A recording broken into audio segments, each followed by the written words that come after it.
Hello. Fuck, hi. Hey, how you doing? So, how handsome is he? Are you handsome? Okay. Oh. Not bad. Hey, Nielsen? Jordan Peele's Get Out is more than just a horror movie. It's a cultural landmark that redefined the genre and set a new standard for socially conscious filmmaking. By blending psychological horror, satire, and biting racial commentary, Peele created a film that not only entertains but also challenges audiences to confront uncomfortable truths about race in America. What? Do they know I'm black? Should they? You might wanna, Mom and Dad, my black boyfriend will be coming up this weekend. I just don't want you to be shocked. What makes Get Out so powerful is that it doesn't rely on exaggerated, overt racism to tell its story. Instead, it focuses on the subtler, more insidious forms of racism that are often ignored or excused: microaggressions, fetishization, and the illusion of liberal progressivism masking deeper, more sinister intentions. At the heart of the film is Chris Washington, played by Daniel Kaluuya, a young black man cautiously navigating a weekend visit to his white girlfriend Rose's family estate. What begins as an awkward but seemingly harmless experience quickly turns into a waking nightmare as Chris realizes that the Armitage family, and the affluent white social circle they belong to, don't just see him as a guest, but as something to be possessed. Unlike traditional horror films where the monster is an external force, Get Out presents a horror that is deeply embedded in social structures. The true terror isn't just in the physical danger Chris faces but in the way his autonomy, identity, and very existence are threatened by people who claim to admire and appreciate blackness while ultimately seeking to control it. I ain't never seen you like this before, bruh. Meeting families, taking road trips. Don't come back all bougie, man. Come back, get your damn pants up to your damn stomach. One of the film's most brilliant storytelling devices is the concept of the sunken place. When Missy Armitage hypnotizes Chris, she sends him into a terrifying void where he is unable to move or speak, forced to watch his own body being manipulated from a distance.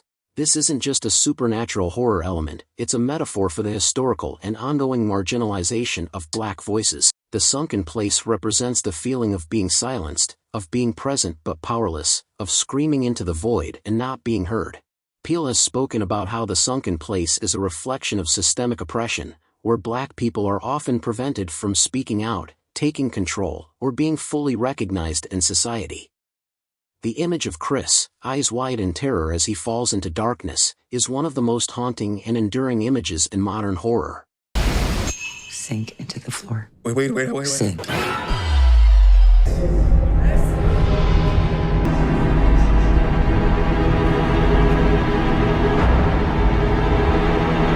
What makes the horror of Get Out so unique is that it doesn't rely on the usual genre tropes. There are no ghosts, no supernatural demons, no masked killers stalking the protagonist. Instead, the fear comes from something much more real and insidious: the idea that a person can be stripped of their identity and autonomy while their captors maintain a facade of friendliness.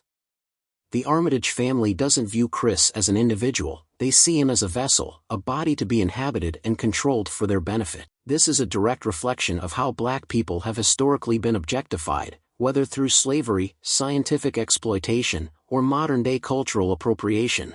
The film taps into this deep-seated historical trauma and presents it in a way that is both horrifying and eerily familiar. Oh, no. No. No.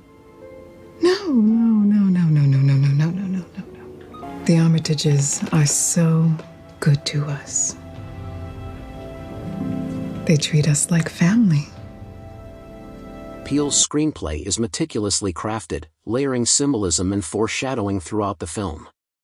From the moment Chris and Rose hit a deer on the way to the Armitage estate, the film is filled with subtle clues that hint at the sinister reality beneath the surface. The dead deer foreshadows Chris's fate. He, too, is being hunted. Later, Dean Armitage casually mentions that he hates deer and believes they should be eradicated, mirroring the way his family preys on young black men. The party guest's strange comments about Chris's physique, his genetics, and his supposed advantages aren't just awkward microaggressions, they're direct hints that they are evaluating him as a potential host for their twisted brain transplant procedure. The teacup and spoon, seemingly innocuous objects, become symbols of control and submission, used to hypnotize and immobilize Chris in a way that recalls the historical use of coercion and manipulation to subjugate black people. Yeah, I don't know, man. Hey! Yo, my man. They were asking me about the African-American experience. Maybe you could take this one. One of the film's most unsettling elements is the way the Armitage family and their associates interact with Chris. They aren't outwardly hostile, they don't hurl slurs or act aggressively. Instead, they shower him with what they think are compliments, praising his race, his physicality, his supposed genetic superiority. But beneath this faux admiration is something deeply disturbing, a belief that black bodies are valuable, but black people as individuals are not. This reflects a real-world phenomenon where black culture is celebrated, appropriated, and commodified, while black individuals continue to face systemic racism and discrimination. The party guests don't see Chris as a person, they see him as an asset, something to be acquired and used for their benefit. The horror isn't just in what they plan to do to him, but in how eerily plausible their behavior feels. You ready for this? I'm back in the beat. So look, I go do my research. Apparently, a whole bunch of brothers been missing in this suburb. But it's cool. Bro, how you not scared of this, man? Daniel Kaluuya's performance is central to Get Out's impact. His portrayal of Chris is incredibly nuanced, capturing the character's initial nervousness, growing unease, and eventual fight for survival with raw authenticity. One of the most iconic moments in the film is the hypnosis scene, where Chris's face remains expressionless while a single tear rolls down his cheek, a perfect encapsulation of his fear and helplessness. Kaluuya's ability to convey so much emotion through subtle facial expressions makes Chris's journey all the more immersive and affecting. His performance grounds the film in reality, making the horror feel personal and immediate rather than abstract. The film's final act is both thrilling and cathartic. As Chris finally fights back, using his wits and resourcefulness to escape, the audience is given a much-needed release from the suffocating tension that has built up throughout the film. His use of the deer head to kill Dean Armitage is particularly symbolic. He weaponizes the very thing that was meant to foreshadow his demise, reclaiming his agency and turning the hunters into the hunted. But even after he survives the ordeal, the fear isn't over. When police lights flash in the distance, Chris immediately freezes, knowing what those lights usually mean for a black man covered in blood at the scene of a crime. The audience expects the worst, because we've been conditioned to.